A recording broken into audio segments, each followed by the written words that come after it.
December 11, 2012, isang tawag ang natanggap ng 911 tungkol sa pagkawala ng isang ginang na si Jennifer Ramzaran. Huli di umano siyang nakita ng kanyang asawa umaga ng araw na iyon. Nagpaalam lang daw ang kanyang misis na aalis para bumili ng damit para sa kanilang anak na gagamitin sa panonood ng concert. Pero kagat na ang dilim ay hindi pa rin ito umuuwi. Mula alas 11 ng umaga, hindi na raw niya ito makontak. Ang naturang tawag ay mula mismo sa kanyang asawang si Remy Ramzaran na noon ay lubhanang nag-aalala para sa kanyang asawa. Makalipas ang higit 2 buwan, natagpuan ang bangkay ni Jennifer Ramzaran. Hubad, may sugat sa ulo at nagyayelo ang buong katawan. Ano nga kaya ang tunay na sinapit ng ginang upang sapitin niya ang kalunos-lunos na trahedya? Alamin natin ang kwento sa likod ng kasong ito.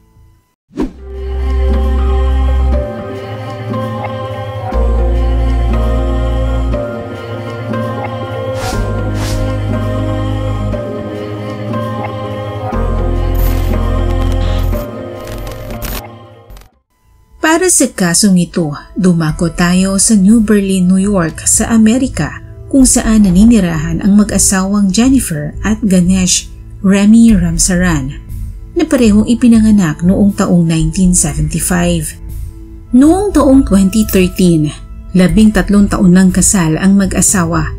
Nagkakilala ang dalawa sa State University College sa New Paltz. Dito nagsimula ang kanilang pag-iibigan na nauwi sa kasalan noong taong 2000. Nagkaroon sila ng 3 anak, 2 babae at 1 lalaki. Magkaibang-magkaiba raw ang ugali ng dalawa, ngunit hindi ito naging hadlang sa kanilang magandang pagsasama. Tahimik at mahiyain si Jen, samantalang maingay at palakwento naman itong si Remy. Maganda ang naging simula ng kanilang buhay mag-asawa. Good provider ika nga si Remy na nagtatrabaho bilang project manager sa IBM, ang isa sa pinakamalaking IT company sa buong mundo. Samantalang si Jen ay isang stay-at-home mom na nag-aalaga sa kanilang 3 anak. Ano pa't larawan sila ng perpektong pamilya na tila hindi kayang gibain ng kahit na anong problema. Pero sabi nga nila, walang forever dito sa mundo. Habang tumatagal ang relasyon ng mag-asawa, unti-unti silang napapalayo sa isa't isa. Si Jen ay nagsimulang malulong sa paglalaro ng online game sa kanyang cellphone. Gumugugol siya dito ng higit pa sa 8 oras sa buong maghapon na inaabot pa madalas hanggang gabi. Dahil dito, nakakaligtaan na niyang gawin ang mga gawaing bahay tulad ng pagluluto. Samantalang si Remy ay nabaling naman ng atensyon sa physical fitness. Sa katunayan, nasa halos 26 na beses siyang sumasali sa marathon sa loob ng 1 taon. Bagay na lalong nagpalaki ng pader sa pagitan nilang mag-asawa. Samantala, ang mga hinaing ni Jen ay naibubuga niya sa kanyang best friend na si Aileen Siles. Nagkakilala ang dalawa sa Girl Scout camping ng kanilang mga anak. Madali silang nagkapalagay ng loob at mula noon ay madalas na silang magkita para mamasyal at magkwentuhan. Mabait si Jen at madaling makasundo at ganoon din naman si Aileen kay Jen. May mga pagkakataon pa nga na tinutulungan ni Aileen si Jen sa mga gawaing bahay. Bagay na lalong nagpalapit ng loob ni Jen kay Aileen dahil sa kabutihang ipinapakita nito sa kanya. Kaya naman napakasakit para kay Aileen nang malaman niyang hindi na mahanap ang kanyang best friend at kalaunay natagpo ang wala ng buhay sa isang liblib na lugar, nakahubad at naninigas ang buong katawan dahil sa labis na lamig.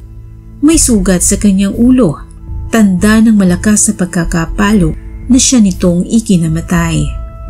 December 11, 2012 nang tumawag sa 911 si Remy upang magpatulong sa paghahanap sa nawawalan niyang asawa. Ayon sa kanya, umaga ng araw na iyon nang magpaalam si Jen sa kanya na bibili ng damit para sa kanilang anak para sa panunood ng concert. Minamaneho daw noon ni Jen ang kanyang van habang siya raw ay umalis din upang tumakbo. Subalit hindi tumutugma ang mga salaysay nito ni Remy na siya'y tumakbo dahil hindi man lang siya nahagip ni isang CCTV na nagkalat sa daan. Nahiwagaan din ng mga pulis kung gaano kadaling nahanap ni Remy ang iPhone ni Jen na makinis at walang kagalos-galos. Isa pang naging kaduda-duda ay ang dugong nakuha ng mga pulis sa kobre kama ng mag-asawa. Ang dugo ay kay Jen at kay Remy. Dahil dito, nasentro ang investigasyon ng mga pulis kay Remy. Sa patuloy na pag-iimbestiga ng mga pulis, napag-alaman nila ang itinatagong lihim ni Remy sa kanyang asawang si Jen. Lumalabas kasi na si Remy at ang best friend ni Jen na si Aileen ay may higit 1 taon ng relasyon. At isa pang kahinahinala ay ang $200,000 life insurance ni Jennifer na binabayaran ni Remy. Ang mga circumstantial evidence na ito at ang dugong nakita ng mga pulis sa sapin ng kama ng mag-asawa ang naging basihan ng mga investigador upang ituring si Remy bilang prime suspect sa pagpaslang sa kanyang asawa. Pero may alibay si Remy na involve ang kanyang asawa sa extramarital affair at ang lalaking tinutukoy niya ay ang British na si Rob na nakilala lamang ni Jen sa online gaming. Siya ang itinuturo ni Remy na maaaring gumawa noon sa kanyang asawa. Ganun pa man, walang makitang kahit na anong ebidensya ang mga investigador na nagpapatotoo sa mga sinasabi ni Remy. Nagkaroon ng konklusyon ng mga pulis na sa bahay nila mismo naganap ang krimen. Ayon sa mga investigador, maaaring bumalik si Remy sa kanilang tahanan bandang 8:15 ng umaga matapos niyang ihatid sa eskwelahan ang mga anak. Habang naglalaro ng online game si Jen ng umagang iyon ng December 11, 2012, hinataw siya ni Remy sa ulo ng isang matigas na bagay. Nang masigurong wala na itong buhay, nilinis niya ang crime scene, ngunit may mga hindi siya nakitang talsik ng dugo na nakita ng mga investigador. Pagkatapos linisin ang crime scene, dinala nito ang bangkay at saka itinapon sa isang embankment. Ganon din ang iPhone at ang van na natagpuan naman ng ama ni Jen. Pasado 12:00 ng tanghali, muli itong umalis at nagtungo ng YMCA sa Norwich. Dahil sa mga ebidensyang nagtuturo na si Remy ang nasa likod ng pagkamatay ni Jennifer, inaresto siya at kinasuhan ng second-degree murder. Ayon sa prosekusyon, plinano ni Remy ang pagpaslang sa sariling asawa para sa kanyang kabit at ang $200,000 na insurance money ang mga naging motibo nito sa krimen. Sinabi rin di umano ni Remy sa isang kaibigan na hinding-hindi makukuha ni Jen ang kanilang mga anak pagkatapos niya itong idiborsyo. Depensa naman ni Remy, walang matibay na ebidensya ang prosekusyon laban sa kanya, kundi puro circumstantial lamang. Wala din silang maipresentang eyewitness, walang murder weapon, at wala rin siyang history na minsan na siyang nakapanakit ng kahit na sinong babae. Ang mga ito raw ang nagpapatunay na siya'y inosente at wala siyang kinalaman sa pagkamatay ng kanyang asawang si Jen.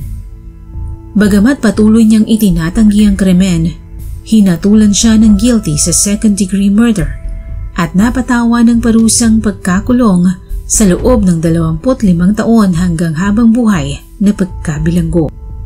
Sa kabila ng mariin niyang pagtanggi sa korte, naniniwala naman si Aileen na nagsisinungaling si Remy. Ngayon lamang daw niya napagtanto ang kanyang pagtataka noong araw na mawala si Jen. Nagtungo raw siya noon sa bahay ng mag-asawa. Kaya pala hindi siya niyaya ni Remy sa silid nila ni Jen ay dahil mayroon siyang ginawang krimen na ayaw nitong mahalata niya. Labis daw niya itong ipinagtaka dahil walang sinasayang na pagkakataon si Remy na maikama siya sa tuwing sila'y magkikita. Ayon pa kay Aileen, pinagsisisihan niya ang mga nangyari sa kanila ni Remy at habang buhay daw niya itong dadalhin sa kanyang konsensya. Samantala, umapela si Remy sa Court of Appeals at noong taong 2016, Dininig ng korte ang kanyang apela dahil sa hindi naging epektibo ang kanyang abogado sa pagtatanggol sa kanya. Pumayag ang korte na muling litisin ang kaso pero sa huli, noong taong 2023, sa wakas ay inamin din ni Remy na siya nga ang pumatay sa kanyang asawa. Sa pagplead niya ng guilty, naibaba ang hatol sa kanya sa first-degree manslaughter na may hatol na 18 hanggang 22 taong pagkabilanggo. Kasalukuyan siyang nakakulong sa Maximum Security Clinton Correctional Facility sa Dannemora, New York at nakatakda siyang makalaya sa taong 2032.